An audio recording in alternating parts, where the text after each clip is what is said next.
Okay, 5 minutes. How to stop having anxiety. That's what I'm going to talk about. I'm going to explore because that's the topic that I explored yesterday with my life coach. And if you don't have a life coach, I highly recommend it. I was also very skeptical about the idea of having a life coach, being somebody that's gone to Bali quite a lot in the past, a lot of life coaches, and I've always been like, I don't know, life coach seems like everybody can be a life coach these days, and do I really need somebody like, telling me what to do with my life or whatever that is all about?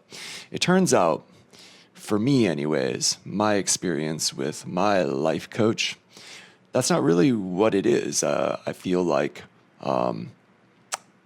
it's been a big benefit to just have somebody to share my thoughts and share my feelings with, and basically feel like I have somebody on my team that can help me process what's going on in all these notebooks and sticky notes. And so it's a benefit. It's been worth every penny to meet somebody once a week and just spend an hour doing that. So anyways, this video is not about that. A little bit of a pitch for life coaches, but what was this video about? 3 minutes on how to stop my anxiety. Well, the reason I wanted to capture this post today is that yesterday, meeting with Daniel, my life coach, I was talking a lot about having anxiety, and recently, because I'm working with a couple guys, and we're trying to kind of make our design business more legit. We're launching a new business. It's a micro design agency, and we've been doing that for years, but we're trying to kind of make it a little bit more legit, make it more official, and spend some time in kind of packaging together our offering and our presentation of this company. And it's exciting, but I notice it's brought up a lot of anxiety in me, and I tend to be somebody that's prone to anxiety. I don't know. There are some reasons why that I've explored, but that's just the way it is.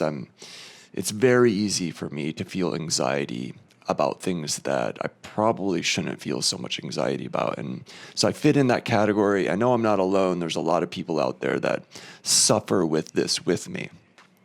So maybe that's you. You know what I'm talking about. But the question is, what am I going to do about it? I can't live my life just, in panic mode or, high level anxiety. It really dampens the experience. So we were talking a lot about that. And he suggested this idea to set a time. So 1, 2, 3 months to take a vacation. He didn't say vacation. Take a break from my anxieties.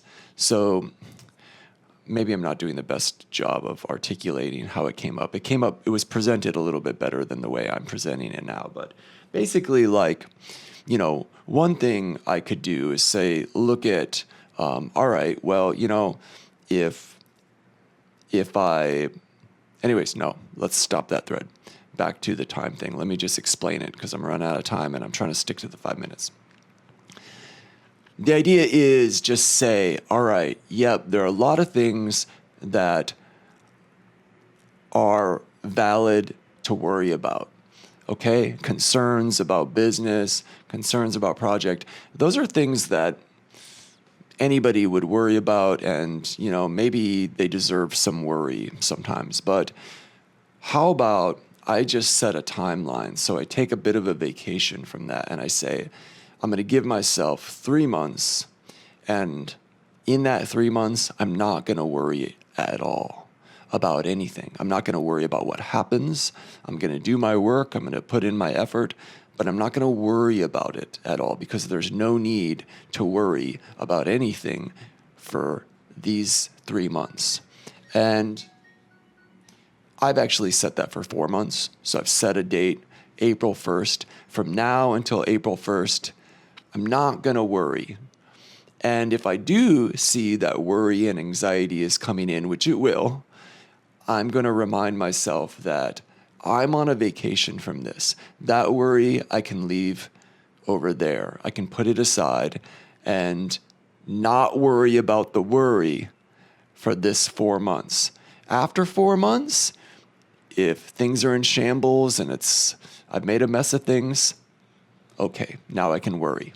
But that's a lot of time. That is a long time, 4 months, to just free myself from the need to worry, free myself to see that in this time span, I don't have to worry about a thing. It doesn't mean I don't have to do anything. It doesn't mean I don't have to work hard or put in effort, but I don't have to worry. And I notice how just whatever that is, I mean, it's kind of silly, but it also works for me personally. So yeah, I thought that was a good technique. That was a good thing that came up in my life coaching session with my guy. So I thought I'd share that. Anyways, happy Friday. Time to do a face mask.